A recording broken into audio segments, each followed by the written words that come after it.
Voilà ce qu'on appelle un Africain avec un cerveau qui fonctionne. Non, la famille, ce que dit notre tonton là, c'est fort, c'est trop fort. C'est un tonton congolais. Il a été interpellé dans la rue sur des questions un peu de panafricanisme et tout, des défis de l'Afrique et tout, que l'Afrique a à relever. La famille, il a tué ça. Il a tué ça. Non, mais je suis fier et je suis trop fier, c'est trop fort. Écoutez ce qu'il dit. Il a commencé doucement, après il a tué. Bonjour mon frère Dolé. Ça va? Ça va très bien grâce à Dieu et les ancêtres. Ok, grâce à Dieu les ancêtres. Tout à fait. Tu sais, nous... Dieu, c'est pas un ancêtre, Dieu. Hein. Dieu, c'est l'énergie vitale qui veut que nous soyons connectés, que nous vivons, nous soyons en vie. Écoutez. Les ancêtres, ce sont ces prédécesseurs pour lesquels nous devons nos vies. Donc je ne peux pas moi vivre et profiter de la vie sans pour autant passer à ces ancêtres-là qui se sont sacrifiés pour que nous soyons en vie aujourd'hui. Ok, Dieu est de quelle couleur? Dieu n'a pas de couleur, Dieu n'a pas de tonalité. Par contre, mes ancêtres, ils ont une tonalité, ils ont une couleur de peau. Ah ouais? Tes ancêtres, c'est qui? Bah, c'est les Gaulois, hein, je pense. Je suis pas Gaulois, moi j'ai la tête d'un Gaulois. Moi je suis un Muntu Congo.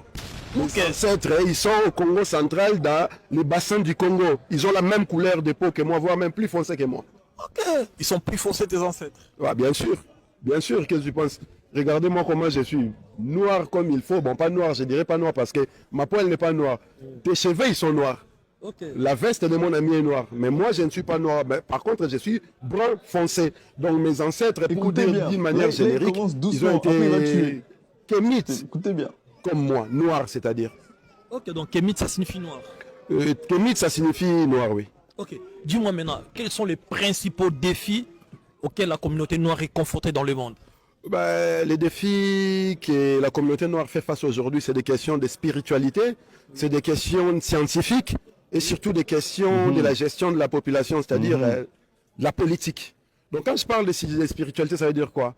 Nos frères, nos sœurs, ils sont Aoussa, Bambara, ils sont Bamileke, ils sont Bété, ils sont Bantou, ils sont Bakongo, ils sont Balouba, mais ils se permettent de croire à Marie-Madeleine, à Joseph, à Jacob.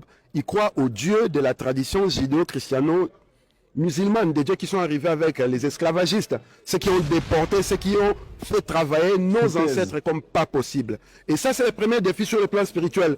Donc si je dois prier une entité supérieure, je pense que c'est mes ancêtres que je dois invoquer en premier.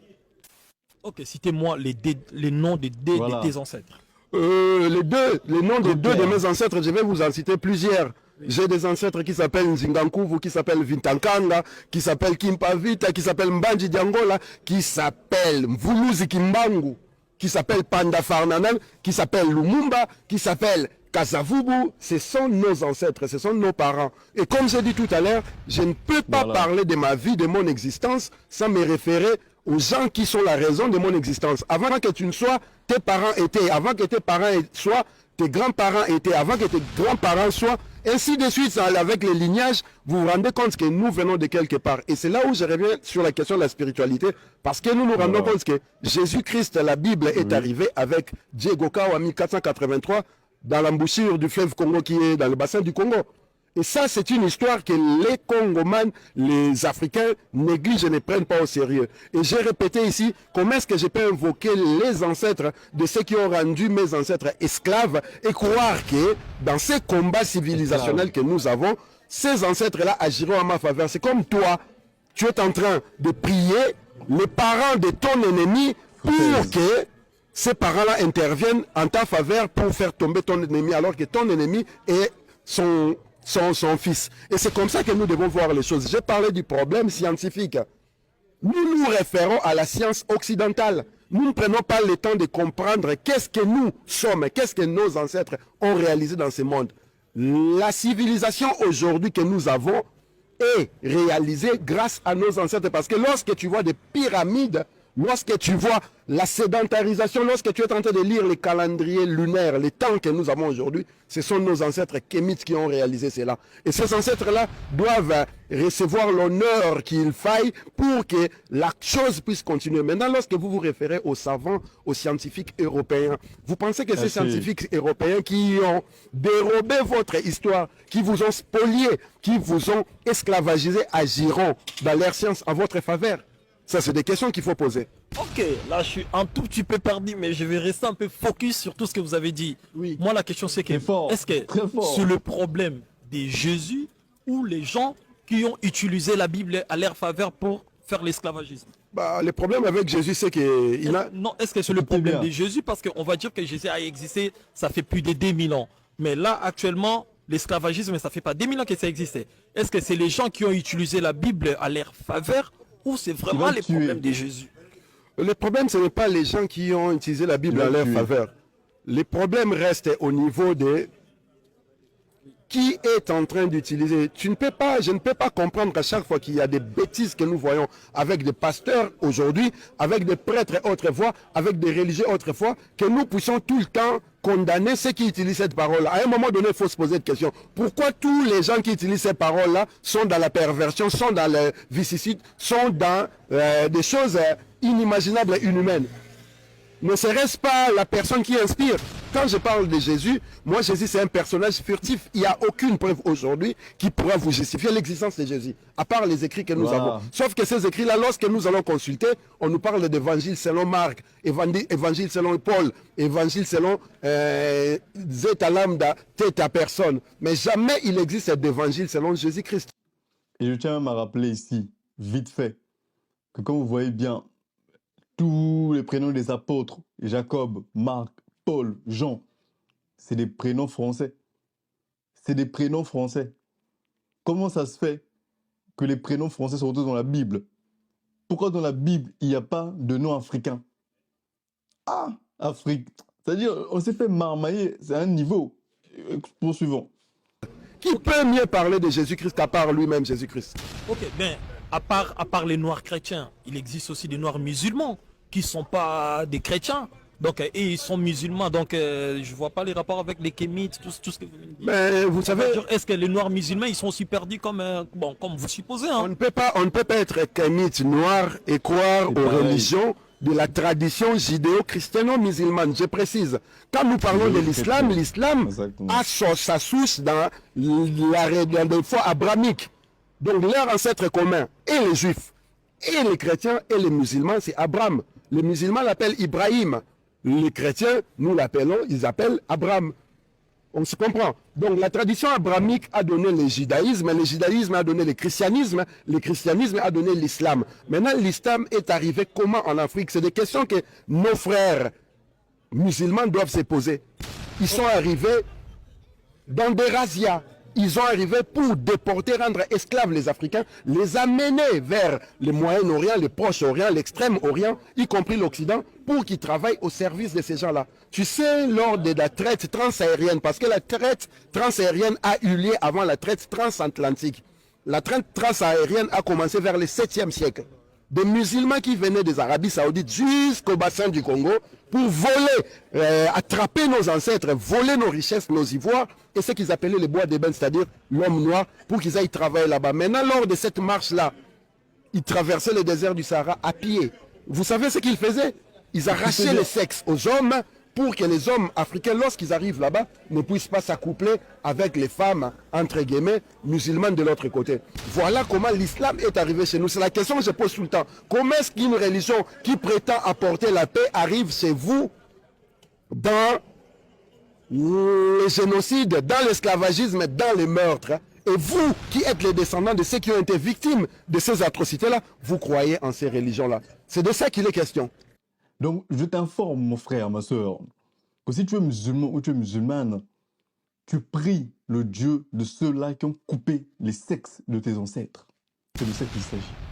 Quel message adresserez-vous à tous les Noirs, que ce soit aux États-Unis, que ce soit en Afrique? Quel message adresserez-vous à tous les Noirs qui croient, qui sont dans la religion? Je vais leur demander de croire à leurs ancêtres en premier, avant de croire aux ancêtres de ceux qui ont rendu leurs ancêtres esclaves. Je répète encore, comment puis-je croire à des ancêtres des entités qui ont rendu, dont les descendants ont rendu mes ancêtres des esclaves? Je répète encore, la Bible est arrivée dans les bagages de Diego Cao. Diego Cao est arrivé au Congo à la faveur de la traite, de la déportation, et c'est ce qu'ils ont fait jusqu'au 19e siècle. Comment nous pouvons croire en ces dieux-là, en ces entités-là, alors que ces entités-là sont venues avec nos persécuteurs? quand tu dis Dieu existait pour tout le monde. Que tu sois juif, noir, chinois, Dieu existait pour tout le monde. Il n'existait pas que pour des blancs. Et l'Empire a utilisé la religion en créant les dieux à son image, en faisant que ces dieux-là soient blancs, yeux bleus, qui aient la peau l'écodermisée, afin de nous assujettir. Et cet assujettissement-là arrive en agissant spirituellement, politiquement et scientifiquement. Nous ne voyons pas le monde avec nos propres prismes. Nous ne voyons pas le monde selon nos paradigmes. Nous voyons le monde tel que les Blancs veulent que nous voyons le monde. Les Congolais, par exemple, ils sont aptes à crier « Je suis habillé en Gianni Versace ». Je suis habillé en Yohji Yamamoto, mais ils sont incapables de citer le couturier du quartier à Kimbantseke qui lui a permis de mettre des costumes quand il était enfant pour sa communion. Vous trouvez ça normal? Je trouve pas ça normal, mais ça n'a rien à voir avec la religion. Là, maintenant, c'est question de développement d'un pays. Mais pour développer un pays, il faut déjà avoir l'esprit de ce pays-là. Lorsque vous avez l'esprit de vos assujettisseurs, de ces gens-là qui vous ont rendu esclaves, vous utilisez cet esprit-là pour développer les terres des gens qui sont morts à cause des atrocités organisées par ces gens-là. Vous pensez que toutes les actions que vous allez entreprendre sera bénéfique pour vous ou pour l'entité que vous priez tout le temps. Lorsque vous priez Jésus, Mahomet, Allah et Jéhovah, vous n'appelez pas vos ancêtres, vous appelez les ancêtres de ceux qui ont voulu que vous soyez dans la misère aujourd'hui. Donc toutes vos réalisations que vous ferez sera bénéfique pour ces gens-là. C'est pourquoi vous verrez, depuis que les Blancs ont foulé leurs pieds sur notre sol, jusqu'à aujourd'hui, nous sommes incapables de développer. Tout ce que nous produisons serve à l'Occident, si ce n'est pas l'Occident, à l'Orient. Aucunement à nous. Voilà pourquoi je t'ai dit, nous ne regardons pas le monde avec nos propres yeux. Nous regardons le monde avec les yeux que la religion a voulu que nous puissions voir les choses. Et c'est ça le problème. Pour guérir une nation, il faut faire un travail d'esprit. C'est l'esprit qui conditionne les réalisations concrètes. C'est l'esprit qui incite à créer des lois. C'est l'esprit qui invite à fabriquer des fusées, des bateaux, des chars de combat, à développer les territoires. Maintenant, si tu veux développer le Congo, Bantou Congo, selon la vision des Slaves ou des Sveltes ou des Occidentaux, tu penses que cette vision-là pourra agir sur le Congo ou alors tout ce que tu produiras agira pour les intérêts de ces gens-là? C'est nous, les Africains, les Kémix, les Bantous Congo qui avons créé l'écriture. Mais l'alphabet, c'est français. 23 000 ans avant Jésus-Christ, l'os d'Ishango se trouve au Congo. Là où nous trouvons le calendrier lunaire, là où nous trouvons les premières formules d'algèbre, là où nous trouvons même ce qu'on appelle les fractales qui veut que la science quantique existe aujourd'hui. Maintenant, ça vient de chez toi. 23 000 ans avant Jésus-Christ. Tu vas me parler d'un alphabet qui existe il n'y a même pas 5 000 ans. Pour toi, j'ai une dernière question. Oui. Une dernière question. Est-ce que Dieu existe ou pas? Écoutez bien. Dieu existe ou pas? Il va te tuer. Toi, tu existes. Non, Dieu, je pose la question pour toi. Pas pour moi, mais pour toi, Dieu existe ou pas? Mais lorsque tes ancêtres disent Njambe Mpungukwa Tulendo, Maweja Vijimukulu, Akongo Mongali, Nangila Wamba, Nyamuzinda, Onyashongo, ils invoquent bien un esprit supérieur. Cet esprit supérieur, vous pouvez l'appeler Dieu. Vous pouvez l'appeler Kwatulendo. Cet esprit supérieur existe quelque part. C'est cette énergie qui nous permet de nous connecter tous. Ce n'est pas que pour toi l'humain, c'est aussi pour l'arbre, c'est pour la bête, c'est pour l'insecte, c'est pour toute existence dans cet univers.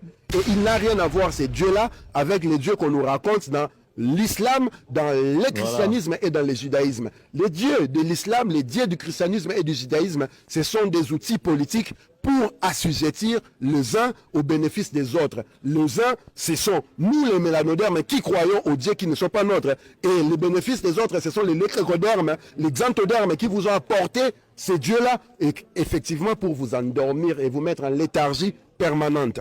Donc, il y a combien de dieux? Parce que pour moi, il y a un seul Dieu, le créateur de cet univers. Pour toi, il y a combien de dieux? Il n'y a qu'un seul Dieu, comme tu dis, le créateur de l'univers. Mais il y a un outil religieux, un outil spirituel, un outil politique qu'on utilise pour endormir le peuple. On ne peut pas rendre quelqu'un esclave si son esprit n'est pas écrasé. Et pour écraser l'esprit d'une personne, il faut lui faire croire en des entités qui n'ont rien à voir avec lui. Voilà ce que les leucodermes, en arrivant en Afrique, ont fait. Ils ont tué vos ancêtres, vos dieux, et ils ont remplacé par leurs ancêtres, que vous priez tous les jours. Lorsque vous dites « Je vous salue Marie, pleine de grâce, vous êtes bénie entre toutes les femmes, et Jésus, le fruit de vos entrailles, est béni. » La Marie que vous êtes en train de prier là, c'est votre ancêtre, hein, ou c'est l'ancêtre des Romains, des Grecs et des Juifs? Merci beaucoup, mon frère. En tout cas, je te remercie. Merci à toi de le champagne. Ingeta.